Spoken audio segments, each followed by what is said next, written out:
یہ وہ مشہور واقعہ اب آنے لگا ہے جسے اصحاب سبت کا واقعہ کہتے ہیں، ہفتے والے دن کے لوگ، یعنی ہفتے کی نسبت کے ساتھ.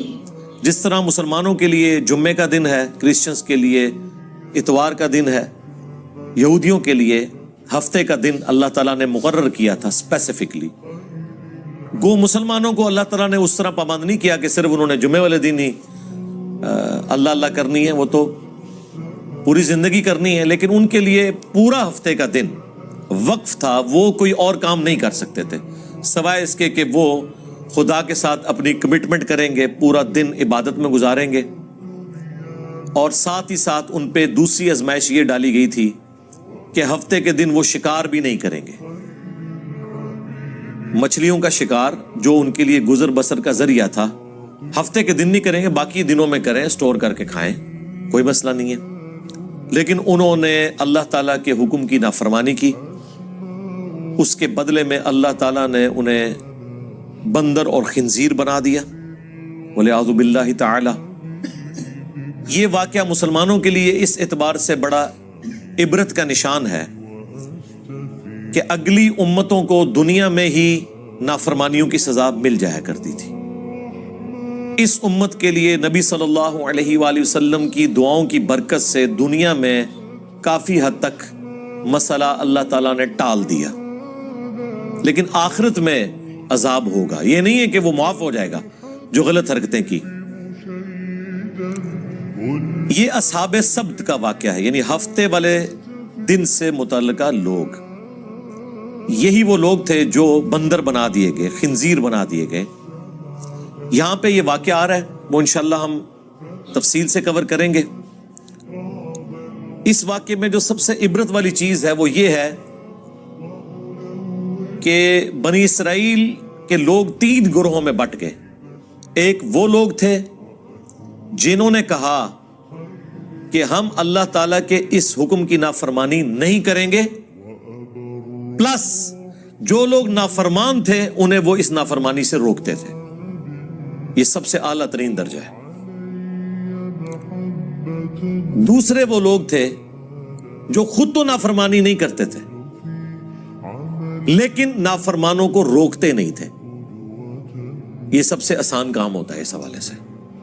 کسی کی گالیاں نہیں کھانی پڑتی، آپ کو مخالفت نہیں سہنی پڑتی، کیونکہ جب آپ کسی کو روکیں گے تو ظاہر ہے پھر آپ کی بدنامی وہ کرے گا، آپ کو دشمنی مول لینی پڑ جائے گی. یہ دوسری کیٹیگری تھی، میٹھی میٹھی بات کرنے والے لوگ، صرف فضائل اعمال سنانے والے لوگ، برائی سے روکنے والے نہیں، صرف امر بالمعروف کرنے والے لوگ، نیکی کا حکم دینے والے لوگ، نہی عن المنکر، برائی سے روکنے والے نہیں. اور تیسرے وہ بدبخت تھے کہ جو ڈائریکٹلی اس حکم کی نافرمانی کر رہے تھے اور ہفتے کے دن وہ شکار کرتے تھے. اب حیران کن بات ہے، اللہ تعالیٰ نے تینوں گروہوں کا ذکر کیا، اس کے بعد جب اینڈ رزلٹ سنایا نا تو یہ سنایا کہ اللہ نے نجات دے دی ان لوگوں کو کہ جو نہ تو خود یہ کام کرتے تھے بلکہ وہ باقیوں کو بھی اس برائی سے روکتے تھے. یعنی جو گونگے شیطان نہیں تھے، خود بھی برائی سے بچتے تھے، لوگوں کو بھی روکتے تھے، انہیں تو ہم نے نجات دے دی. اور جو برائی کرنے والے تھے ان کو ہم نے بندروں کی شکل بنا دیا. اور جو تیسری کیٹیگری تھی نا، ان کا اللہ تعالیٰ نے ذکر کرنا بھی گوارا نہیں کیا کہ ان کا انجام کیا ہوا. اتنا ذکر ضرور کیا کہ اس طرح کے لوگ تھے.